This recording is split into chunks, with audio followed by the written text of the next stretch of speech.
Welcome to I news. America Iran దేశాల మధ్య గత కొద్ది రోజులుగా యుద్ధ వాతావరణాన్ని తలపించిన ఉద్రిక్తతలకు తాత్కాలికంగా బ్రేక్ పడే సూచనలు కనిపిస్తున్నాయి. ఇరు దేశాలు పరస్పర దాడులను నిలిపివేయటానికి అంగీకరించడంతో పాటు ప్రపంచంలోని అత్యంత వ్యూహాత్మకమైన హర్మూజ్ జలసంధి వివాదంపై చర్చలు జరిపేందుకు ఖతార్ రాజధాని దోహాలో ఒక ఉన్నత స్థాయి అత్యవసర సమావేశాన్ని నిర్వహించబోతున్నారు.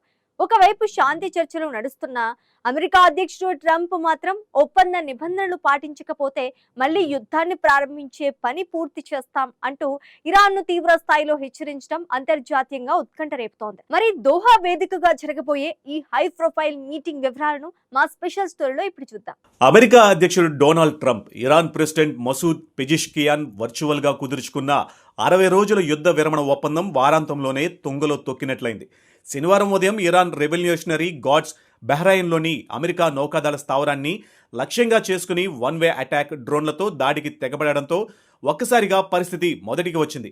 అమెరికా రక్షణ వ్యవస్థ ఒక డ్రోన్ను కూల్చివేసిన మరో డ్రోన్ రన్వే సమీపంలో పడి పేలింది. దీనితో పాటు కువైట్, బహ్రెయిన్లలోని అమెరికా ప్రయోజనాలే లక్ష్యంగా దాడులు జరిగాయి. ఈ దాడులకు అమెరికా మిలిటరీ కేవలం కొన్ని గంటల్లోనే తీవ్ర ప్రతీకారం తీర్చుకుంది. శనివారం రాత్రి అమెరికా యుద్ధ విమానాలు ఇరాన్ భూభాగంలోని వైమానిక రక్షణ కేంద్రాలు, కమ్యూనికేషన్ నెట్వర్క్లు, డ్రోన్ డిపోలపై భారీగా బాంబుల వర్షం కురిపించాయి.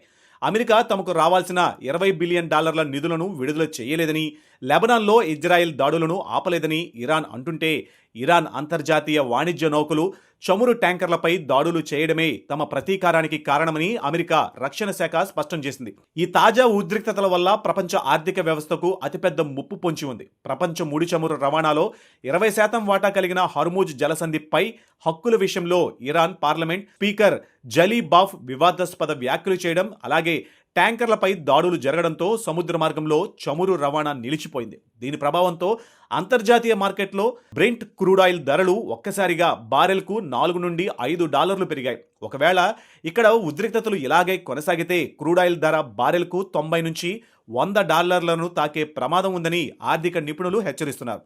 అదే కనుక జరిగితే భారత్ లాంటి దేశాల్లో పెట్రోల్, డీజిల్ ధరలు భారీగా పెరిగి నిత్యావసరాల ధరలు ఆకాశాన్ని తాకడం ఖాయం. పరిస్థితి చేజారిపోయి మూడో ప్రపంచ యుద్ధానికి దారితీయకుండా ఉండడానికి పాకిస్తాన్, ఖతార్ దేశాలు తక్షణమే రంగంలోకి దిగాయి. డొనాల్డ్ ట్రంప్ తన సోషల్ మీడియా వేదికగా మరోసారి ఉల్లంఘిస్తే ఇరాన్ను నామరూపాలు లేకుండా చేస్తామని హెచ్చరించినప్పటికీ మధ్యవర్తుల రాయబారం ఫలించింది. తాజా సమాచారం ప్రకారం ఇరు దేశాల దాడులను తాత్కాలికంగా నిలిపివేయడానికి అంగీకరించాయి.